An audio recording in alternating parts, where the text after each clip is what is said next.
not ban them? Why are these countries unable to regulate them? Why is this happening? And then you ask that question about the US. And then you might ask that question about the UK, and so on. I want to use two examples and two very little vignettes to stress this idea of intellectual pollution and political pollution that I think would like to be my parting thought. First of all, the Secretary for Agriculture for the Clinton administration, as soon as he was done, he was publicly speaking about how he, as the Minister for Agriculture, was unable to even question the rationale behind genetic engineering in agriculture in the world or the US. He said, if I raise this question, or anybody who raised that question within this department, my department, they would be just put in the dustbin. So I just repeated what I was told to repeat. So if the minister cannot do it, I really doubt that Obama will, because also Obama has set all these people that have vested interest in that industry. Second example, very interesting and strange development. 26 scientists, entomologists mostly, who work in the Midwest of the United States, where a lot of these genetic engineering crops existed, put out a letter in February of last year saying, we are warning the public and warning the government that the advice you are getting is not worth it, because we do not have the information, we do not have the expertise, and every time we ask, we cannot get the data that we need, and we just don't have the scientific capacity to do this. In addition to that, they had to say, we do not want to disclose our names because the possibility of retribution by the industry would ruin our careers and would ruin everything that we do. So that, I think, with those two vignettes, you understand why. Why a powerful country like the US or the UK, which I think is in pretty much the same place, cannot respond. And then you ask, why is it that, Bolivia cannot respond? Why is it that Uruguay and Paraguay cannot respond? I think the answer is very clear. Thank you. Thanks.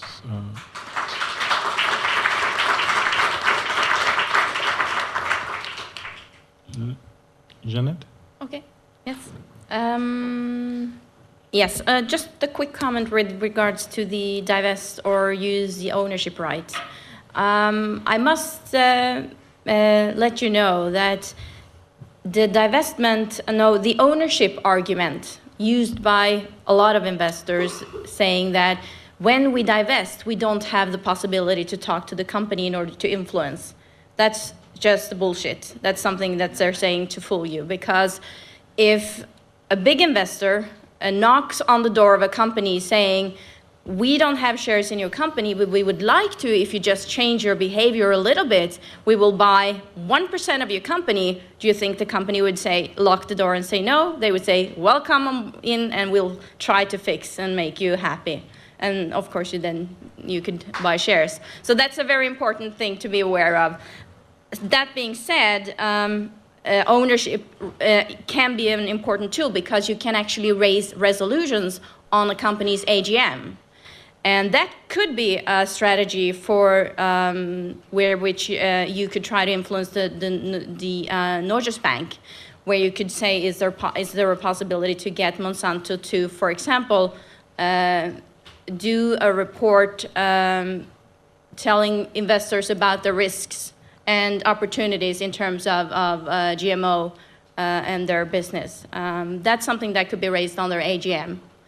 And the last point in terms of strategy, I support Ariel's suggestion that this could be the tobacco route. I'm also thinking in terms of the climate change, because is this kind of an issue like the climate change were 10 years ago? Then we need more evidence, objective research, and scientific evidence of the harm and the pollution done. Thank you.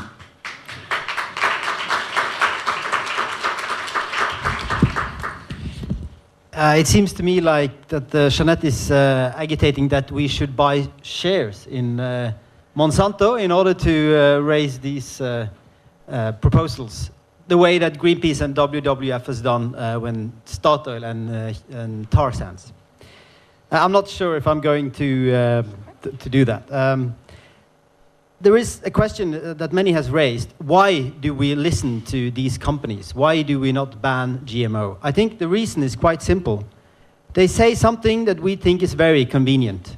It's nice to hear this. Technology is going to save us. Everyone wants to hear that. It's the same with the climate issue. People, they think this is very difficult to relate to, so it's very convenient that somebody is telling me that, well, this will be okay, just trust me. And I think this is eroding our ability to act and to think for ourselves. And that is related to this intellectual pollution, which also has to do with faith in the marketplace, faith in new technology. And that is very serious. And I think I don't fully agree with Jeanette on all issues. And when you say that we have to think about the profits, the financial profits in 50 or 40 years' time, I'm not quite sure if that is what is going to be the biggest issue for our grandchildren. I think that the risks they have to control and to live with are the risk of the climate out of control, the risk of GMO pollution, the risk of environmental degradation that cannot be re-established. And that is what we have to do. And being a passive investor in, what did you say, 18,000 companies, that is not to handle the risk now. We have to do something, we have to act now, and that we cannot let these things wait for in 50 years, so the grandchildren will have to fix all this afterwards. Thank you.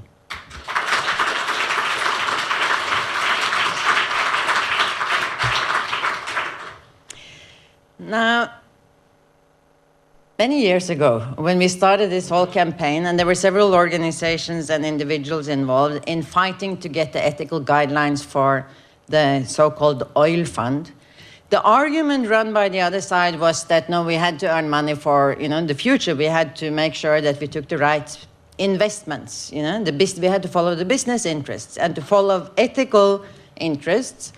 Presumably we would lose money on that.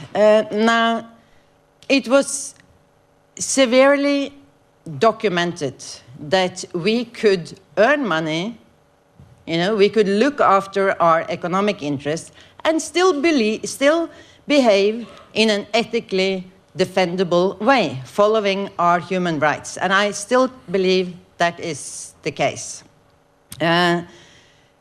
At the same time, the guidelines that we got, I don't think they are good enough, and they are definitely not clear enough. And I think it is a good point to take with us, talking about what to do from here, is that it's not like we achieved something, and now we have to sit and read the text and figure out whether, our case fits with the guidelines, and can we use this, etc. We have to fight to get better guidelines all the time.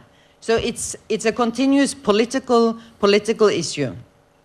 That is why I also think that the right to organize and the right to collective bargaining, i.e. the labor standards, are very important, because how to feed the world is not only, and I'm sorry, now I make it sound like sort of the scientific and biological dimensions here are small. They're not. But it's also a political issue.